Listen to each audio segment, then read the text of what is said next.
Hello, welcome to Mar Collections. Kumusta po kayo? Sana po ay nasa mabuti kayong kalagayan. Ayan, ang share ko po sa inyo ngayon ay ito pong another denomination ng First Philippine Polymer Banknote Series. Last time po, pinature po natin yung 500 piso. Ngayon naman po, ito naman po 100 piso. So meron na rin po tayo. Sa ngayon po, mas madali na pong makapag-avail ng ganito, itong bagong pera ng Pilipinas, kasi nationwide ay available na po ito. Unlike nung 2024, nung December, na available lang po sa Metro Manila. Ngayon po ay kahit sa mga provinces ay nawi-withdraw na po ito. So, ayan. So, meron na po ako nung 1,000, nung 500, at nitong 100 piso. Ang wala na lang po ako ay yung 50, yung 50 piso.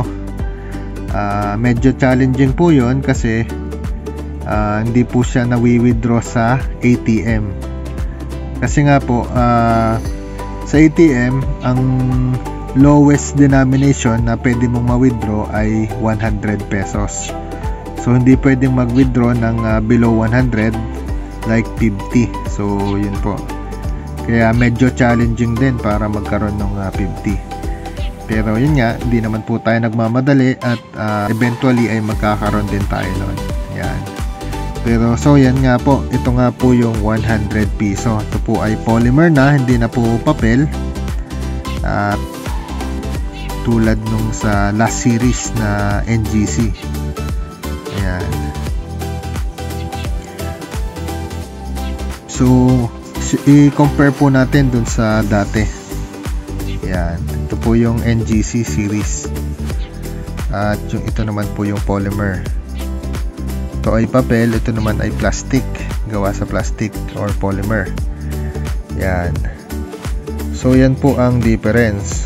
So pareho po yung color nila, pero yun nga po, nawala na po yung mga heroes and presidents na nakapicture sa mga pera. Dati po ay yung portrait ni Manuel Rojas, dating president ng Pilipinas. Ngayon naman po ay naging animal or flora and fauna. Ayan. Ngayon po ay ang naka-feature dito ay ang Palawan Peacock Pheasant. Ayan. Ang kanya pong scientific name ay Polyplectron napoleonis. Ayan. So yan po.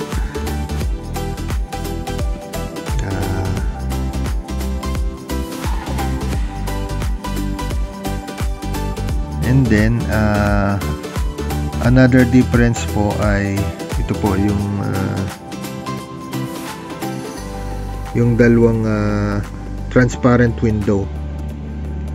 Yan, nagkaroon na po ng dalawang transparent window. Una po ay dito sa kanan. Mayroon pong yan, transparent po yan.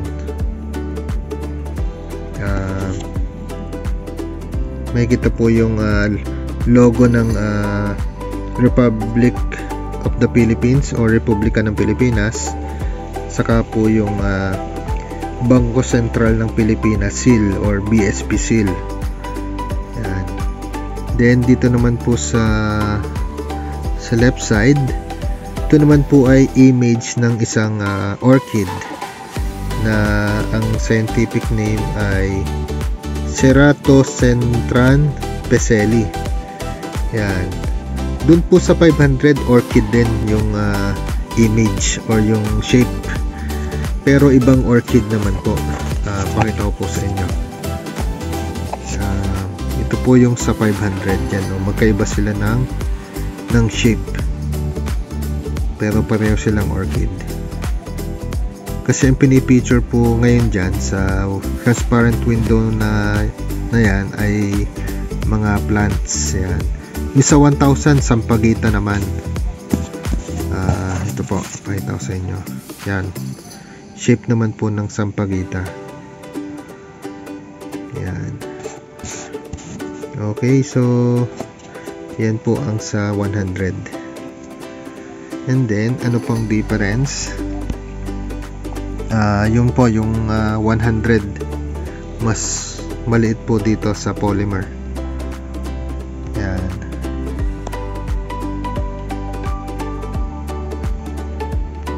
Okay, so check naman po natin yung reverse. Sa reverse, yan, halos same design lang din po. Same design. Dito lang ay mayroong yun nga, yung transparent window. Yan. Yun. At nga pala, yung picture nito para dun sa mga visually impaired or yung mga malalabong mata or yung mga hindi nakakita. Ito po, itong mga dots na to. Yan. So dito po sa 100 ay 3 dots. So yan po ay nasasalat, naka-emboss po yan. So sa 100 ay 3 dots. Sa 500 ay 4 dots.